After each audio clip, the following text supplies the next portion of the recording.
Hello everyone, कैसे हैं आप सब। एक बार पुनः शिव कोचिंग क्लासेस पर स्वागत है। उम्मीद करता हूं आप सब अच्छे होंगे, मस्त होंगे, बेहतर होंगे, आपकी पढ़ाई बेहतर चल रही होगी। और आज आप सीख जाओगे बच्चों हाइगन के तरंग सिद्धांत के आधार पर प्रकाश का परावर्तन कैसे सिद्ध करना है।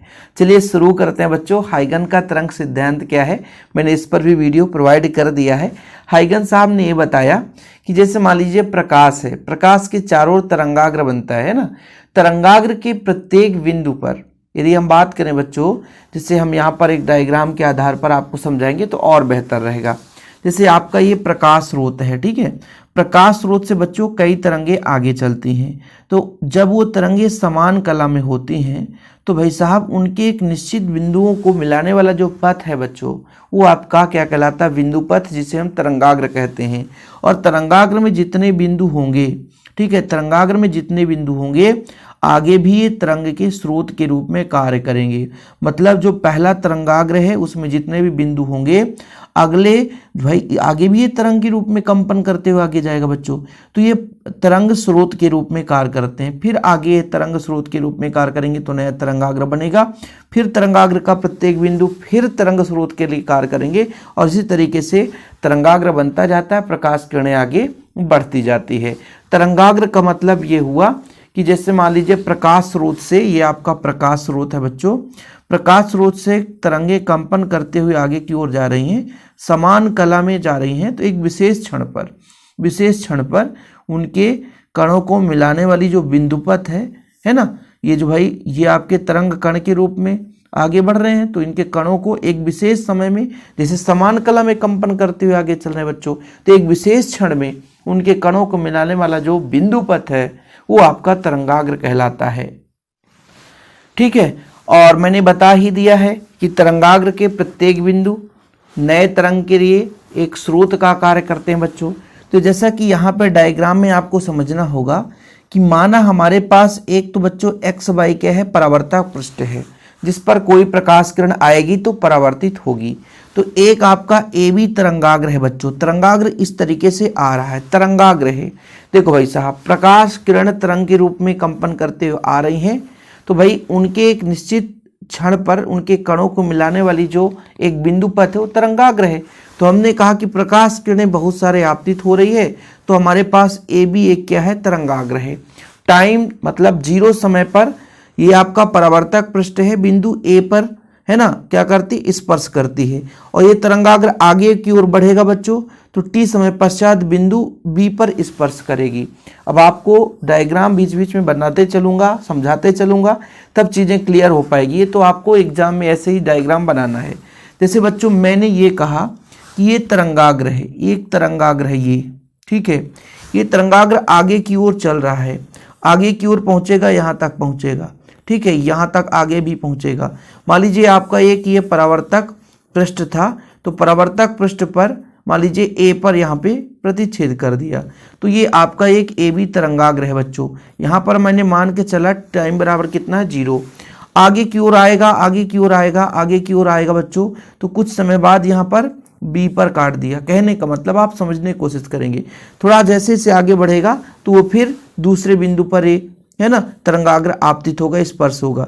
ऐसे ही आगे बढ़ता जाएगा तरंगाग्र, ये चलता जाएगा। तो वो तो एक विशेष क्षण पे आगे वो बढ़ेगा तरंगाग्र, और भाई जो है बच्चों ये जो आपका परावर्तक पृष्ठ है उस पर टकराएगा। भले ही वो तरंगाग्र फिर उल्टा होकर के भागना शुरू कर देगा, क्योंकि भाई साहब जैसे मान लीजिए यहाँ पर बिंदु ए पर टकराया, तो ए पर टकराया तो ए आपका एक बिंदु हो गया, और बिंदु से एक नए तरंग के लिए स्रोत का कार्य करेगा। तो कहीं ना कहीं एक नया तरंगाग्र बनेगा यहाँ से, फिर आगे हम बात करेंगे। लेकिन फिलहाल अभी इतना आप समझो कि एक्स वाई हमारे पास एक परावर्तक पृष्ठ है, ये चीज क्लियर है। परावर्तक पृष्ठ में यदि प्रकाश किरणें आपतित हुई तो परावर्तित होगी, ठीक है बच्चों। अब ए बी हमारा एक तरंगाग्र है। तरंगाग्र मतलब इससे कई सारे प्रकाश किरणें आ रही हैं। तरंगाग्र का मतलब ये हो जाता है कि जैसे तरंग के रूप में कंपन करते हुए प्रकाश किरणें आगे बढ़ रही हैं, तो उसके कणों को मिलाने वाली जो बिंदुपथ है वो आपका तरंगाग्र है। तो समतल तरंगाग्र जो है बच्चों ये आपका ए बी है, टाइम टी बराबर 0 पर। ये आपके परावर्तक पृष्ठ पर टी बराबर 0 पर ए पर बच्चों क्या है, स्पर्श करता है। क्या करता है, स्पर्श करता है, ठीक है। और टी समय पश्चात ये आगे बढ़ेगा, आगे बढ़ेगा तो यहाँ पर B1 पर स्पर्श कर देता है। जैसे मैंने आपको यहाँ पे समझाया कि ये तरंगाग्र आगे बढ़ रहा है। तरंगाग्र कैसे बढ़ता है, मैंने आपको बताया ना कि ये कंपन करते हुए तरंगे हैं। एक विशेष क्षण पर उनके बिंदुओं को मिलाने वाली बिंदु पथ ही तरंगाग्र कहलाती है। आगे बढ़ेगा बच्चों, यहाँ भी एक निश्चित समय पर उनके कणों को मिलाने वाली रेखा बिंदु पथ कहलाएगी। ये तरंगा के रूप में आगे बढ़ती रहती है। ठीक है, ये चीजें हैं। और तरंगाग्र के जो लंबवत बच्चों ये रेखा खींच देते हैं वो प्रकाश किरण कहला जाती है। सिंपल है, ठीक, कोई दिक्कत तो नहीं, यहाँ तक क्लियर है। तो जैसे मैंने कहा कि आपका बच्चों ये तरंगाग्र था, जैसे प्रकाश किरण इस दिशा में आ रही थी, ये तरंगाग्र था बच्चों। तो ये जो कोण बनेगा वो आपका ये अविलंब के साथ ये आपतन कोण बनेगा बच्चों। और ये जो ये आपका इस दिशा में ये परावर्तित हो जाएगा तो ये आपका क्या है, परावर्तन कोण बन जाएगा। आर जो है वो परावर्तन कोण हो जाता है। इसको यहीं पे समझाना बड़ा समय लगता है। अब मैं ये कहना चाहता हूँ, थोड़ा समझने की कोशिश करिएगा बच्चों, कि ये आपका एक तरंगाग्र है। ये बिंदु जब तक यहाँ पहुँचेगा तो यहाँ से जो यहाँ पे जो बिंदु रहा होगा वो भी एक तरंग स्रोत के लिए भांति कार्य कर रहा है, तो आगे भी कहीं तक पहुँच जाएगा। समझने की कोशिश करना भाई, समझने की कोशिश करना। मेरे कहने का तात्पर्य ये हुआ कि यहाँ पर समझिए, एक अलग से डायग्राम बनाऊंगा तो और बेहतर समझ में आएगा। ये आपका आपतित हुआ, ठीक है बच्चों, और कुछ इस प्रकार से आपका एक AB तरंगाग्र था। ठीक है, AB तरंगाग्र था। कहने का तात्पर्य ये हुआ कि ये तरंगाग्र जब आगे यहाँ तक ये B तक पहुँचेगा बच्चों, तब तक में ये भी कुछ ना कुछ आगे पहुँच जाएगा। क्यों? क्योंकि ये बिंदु और ये बिंदु एक नए तरंग के लिए स्रोत का मतलब स्रोत का कार्य कर रहे हैं। तो भाई साहब यहाँ से यहाँ तक ये तो आगे चल ही रहा है, तो ये स्थिर तो हो नहीं सकता है। हाइगेन का द्वितीयक तरंगिका का सिद्धांत यही तो कहता है कि ये स्थिर रह ही नहीं सकता, इसलिए आगे की ओर चला जाएगा।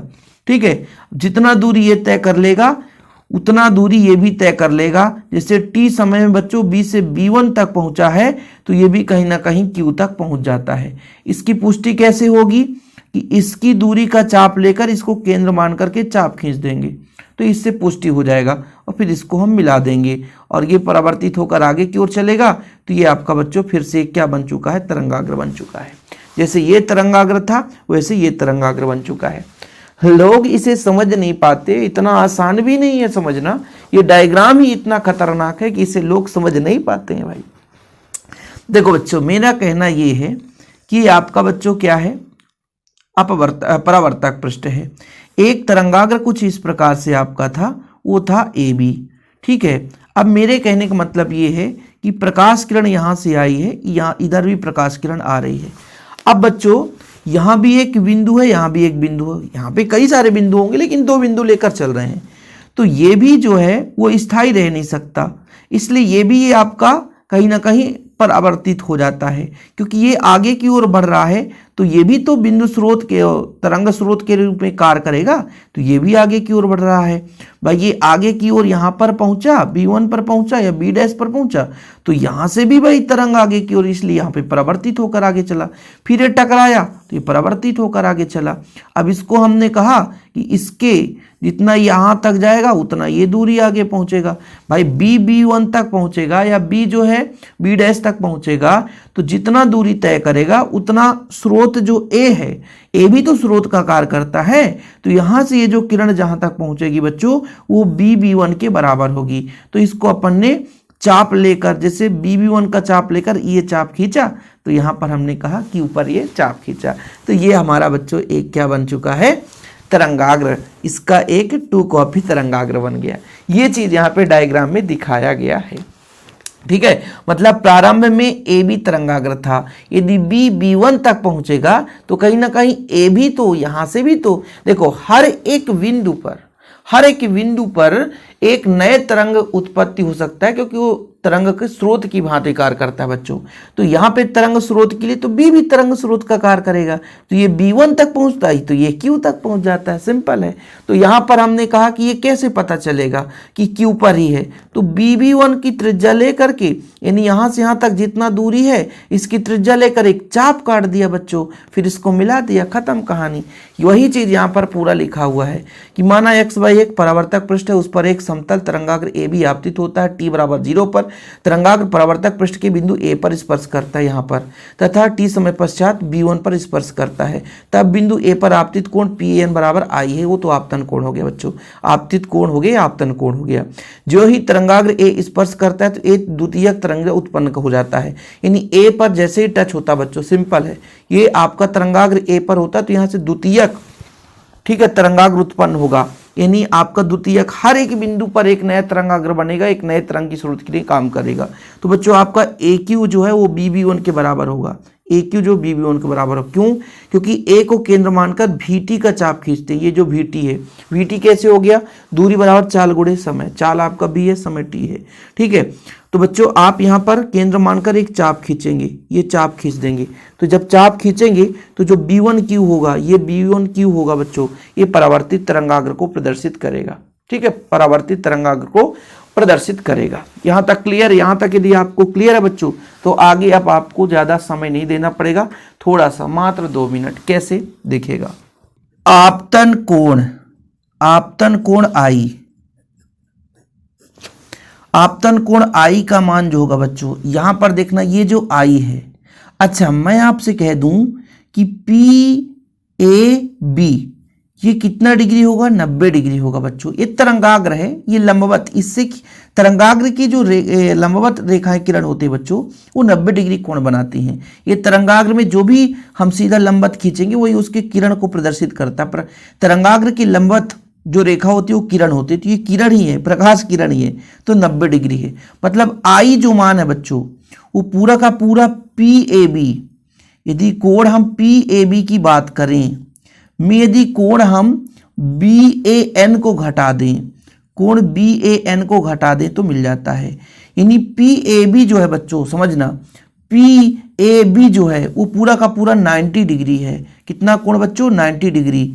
और 90 डिग्री में हम घटा रहे हैं BAN को, इसको बच्चों BAN को, ध्यान रखना BAN R नहीं है, R जो कोण बनेगा वो NAQ के साथ बनेगा, NAQ के साथ बनेगा। मतलब ये वाला कोण R नहीं है, ध्यान रखना, पूरा का पूरा ये कोण, यानी इसके साथ जब ये पूरा यहां तक आता तब कोण R बनता। नहीं तो लोग कंफ्यूज हो जाते हैं ना कि सर कहां से आया। अब बात को समझना, यहां पे उल्टा घड़ी शुरू हो जाएगा बच्चों। 90, यहां भी तो मैं कह रहा हूं कि ये पूरा का पूरा 90 है, ये भी तो 90 है, ये भी तो 90 है, फिर समझना ये भी तो 90 है, और 90 में इसको घटा दूं, ठीक है, ये भी तो 90 है, 90 में BAN को घटा दूं तो बचेगा BAB1, BAB1। और जिसको समझ में नहीं आया उसको कभी ये व्यंजक समझ में नहीं आएगा, ये लिख के ले लो। मैं ये कह रहा हूं, फिर समझना, जो I का मान है, ठीक है बच्चों, पूरा PAB यानी 90 डिग्री में BAN को घटा दूं, इसको घटा दूं तो ये वाला मान आ गया।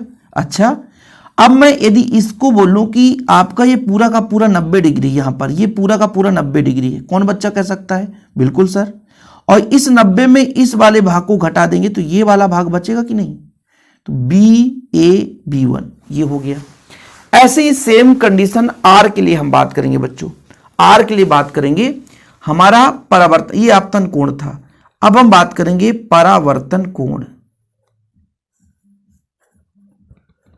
परावर्तन कोण वो भी हम R के लिए बात करेंगे बच्चों। तो ये आपका परावर्तन कोण R है, तो ये पूरा वाला भाग यहां से यहां तक पूरा 90 है। हां सर 90 तो है, 90 में बच्चों इस वाले भाग को घटा दो, इस वाले भाग को QAB1 को घटा दो, कोण QAB1 को घटा दो। कैसे सर? समझ में नहीं आया? देखो बच्चों, यहां पे डायग्राम आपको थोड़ा समझना पड़ेगा। ये वाला भाग 90 है, 90 सॉरी R है, ये आपका R है, देख लो ये यहां से यहां तक आर है, ये यहां से यहां तक आर है, ये आर है बच्चों। चलो अब गोदा गादी हो जाए चल जाएगा। ये आपका आर है, ठीक है। इसका मान निकालने के लिए पूरा 90 है, 90 में ये वाले भाग को घटा देंगे तो ये आ जाएगा। लेकिन यहीं पे आप लोग समझिएगा, यदि मैं बात कहूं यहां पे कि ये आपका लंबवत है तो ये आपका 90 डिग्री होगा, ठीक है। अब ये 90 डिग्री होगा तो ये दोनों मिलाकर 90 डिग्री होंगी। इस त्रिभुज की बात करता हूं, त्रिभुज की, तो ये दोनों मिलाकर 90 डिग्री होगी, ठीक है बच्चों। ये 90 तो ये 90 दोनों, ठीक है। ये 90 तो ये दोनों मिलाकर 90 होगा। त्रिभुज में यदि एक कोण 90 है तो दो कोण मिलाकर 90 होगा। तो इसका मतलब ये हुआ कि बच्चों ये जो वाला कोण है, ये वाला कोण सिंपल तरीके से आप समझना। आपको एक त्रिभुज यहाँ पे मैं बना देता हूँ तो आप अच्छे तरीके से समझ जाओगे, आपको यहाँ पे समझ में आ जाएगा बढ़िया से। ये 90 है बच्चों, यहाँ पे आपका Q है, यहाँ पे आपका A है, B1 है, A है, B1 है। मतलब इस कोण को मुझे निकालना है पूरे 90 में, समझना। इस कोण को निकालना है भाई, ये 90 हो गया ऑलरेडी और ये दोनों मिलाकर 90 होंगे। तो 90 में इसको घटाऊंगा तो ये मिलेगा और इस वाले को घटाऊंगा तो ये मिलेगा। सिंपल है, थोड़ा समझने की कोशिश करना। तो यदि मैं यहाँ पे कह दिया कि 90 में यदि मैं QAB1 को घटा दूं, 90 में जैसे ये दोनों मिलाकर 90 है तो QAB1 को घटा दूं तो मुझे ये वाला कोण मिल जाएगा। 90 में QAB1 को घटा दूं तो ये वाला कोण, मतलब 90 में इस वाले कोण को घटाऊंगा तो ये मिल जाएगा। कौन सा कोण मिल जाएगा बच्चों? QB1A या AB1Q, जो भी आपको लिखना है, QB1A। यानी ये निष्कर्ष निकला कि यहाँ पे जो R है इसका मान R निकल कर आ चुका है, R का मान QB1A। और बच्चों I जो है ये बताता है कि BAB1 यहाँ पर आप देखना BAB1 ये वाला कोण I है, ठीक है। ये चीज हो गया बच्चों। हमें यहाँ से सिर्फ इतना ही निष्कर्ष निकलता है। अब कुछ भी नहीं, दो समकोण त्रिभुज लेकर चलेंगे और सिद्ध कर देंगे समकोण त्रिभुज। क्योंकि बच्चों यहां पे 90 डिग्री है तो BAB1 व एक और समकोण त्रिभुज हमारे पास, कौन सा? AQB1 में। अब यहां पे ये बताना, एक त्रिभुज तो ऐसा है बच्चों, एक त्रिभुज आपको ऐसा नजर आएगा, ठीक, ऐसा। यहां पे B है, यहां पे B1 है और यहां पर A। यहां पे AB और यहां पे AB, दोनों में AB नजर 1 आएगा, AB1 उभयनिष्ठ है। बताओ जरा सही है कि नहीं? बताओ जरा किस बच्चे को यहां पे डाउट होगा? सर ये भी 90 डिग्री, ये भी 90 डिग्री, यानी कोण B जो है और कोण Q ये दोनों 90 डिग्री हैं, ठीक है। और एक चीज और आप बताना, एक चीज और क्या बताओगे कि जो आपका BB1 था, ये जो था, है ना, यानी BV1 ये बच्चों VT है और AQ ये आपका VT है। ये क्या है? VT है। स्टार्टिंग में मैंने बताया था जर्नी से स्टार्ट करने के पहले, AQ और BB1। अब यदि दो त्रिभुज आपने लिया है और उसके दो भुजा बराबर, ये कोण बराबर है बच्चों, तो त्रिभुज समरूप हो जाता है।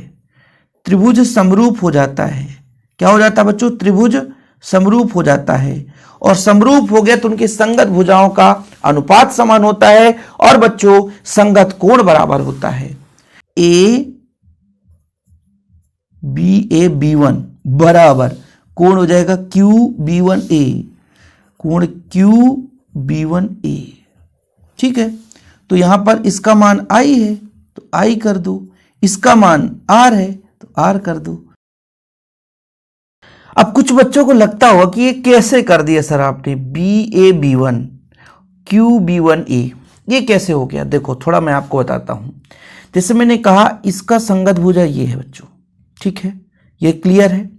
इसका संगत भुजा ये, ठीक, यहां पे ध्यान देना जरूरी है, नहीं तो फिर कंफ्यूज हो जाओगी। तो भाई साहब मैं जब ये इसके संगत भुजा हैं तो इसके सामने वाले कोण ही संगत भुजा होंगे, इसलिए मैंने कहा ये वाला कोण BAB1 इसके संगत कोण QB1A के बराबर होगा। ठीक है, मतलब BA_B1 QB1A के बराबर है, इसलिए ये चीज यहां पर आपको याद रखना है।